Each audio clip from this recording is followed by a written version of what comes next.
Je suis fatigué des chrétiens qui croient, excusez-moi les termes, qui croient que parce que nous sommes nés de nouveau, on doit aller s'exposer chez les diables.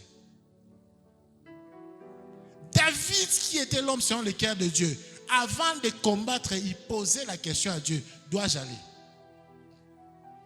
Qui c'est ça?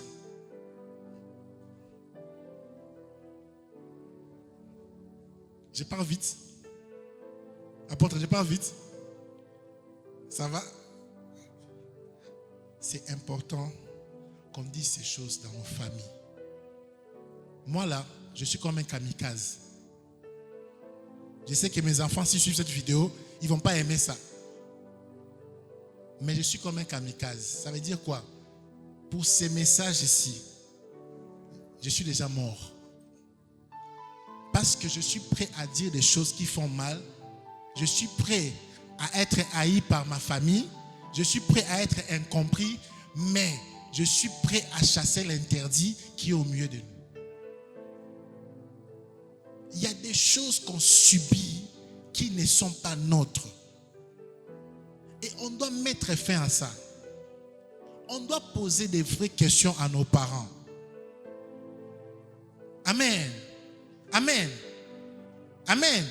Ce n'est pas parce que ton père prie en langue qu'il n'a pas fait un pacte avec le diable. Je peux répéter ça? Je peux répéter ça? Ce n'est pas parce que ta mère va à l'église et même partenaire à l'église qu'elle n'a pas touché au gris-gris dans son passé. Je peux avancer. Parce que l'interdit d'où on parle, c'est les gris-gris. Et à Kindoki, c'est ça. Parce que Jéricho, Bazaraki Bandoki, qui disent en lingala, peut-être interdit, ça sonne mal. Ça, c'est compliqué. Eza Kindoki. Il dit, ne prenez pas les histoires des sorciers. C'est ce qu'il a dit.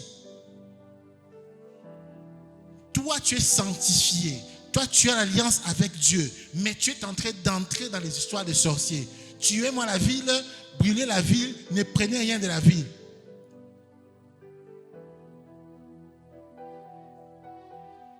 Si tu es encore chômeur, c'est parce que quelqu'un a pris l'interdit dans ta famille. Il y a des gens dans ces pays. Si monsieur est loco, pour un pauvre. Qui connaît ça? Ah, vous avez levé même compris, hein? Vous avez compris, hein? Si monsieur est loco, pour un pauvre. C'est ça l'interdit. Tu es pauvre par procuration. En réalité, tu n'es pas pauvre. Mais le fait que quelqu'un a touché quelque chose, ça te rend pauvre pour que tu dépendes de la personne. C'est ça la procuration.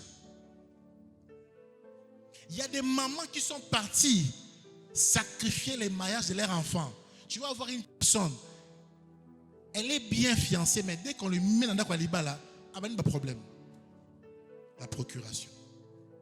Ce n'est pas elle. En réalité, 20 ans avant, quelqu'un était parti faire une procuration en son nom sans qu'elle le sache. C'est de ça qu'il s'agit.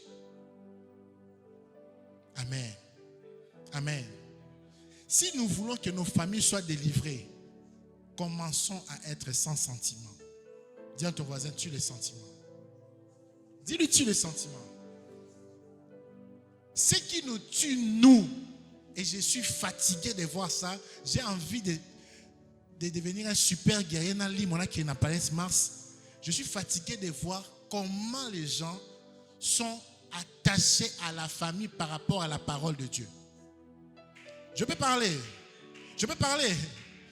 Je suis fatigué de voir les gens appliquer ce que papa et maman disent pendant qu'ils savent que la parole de Dieu ne dit pas ça.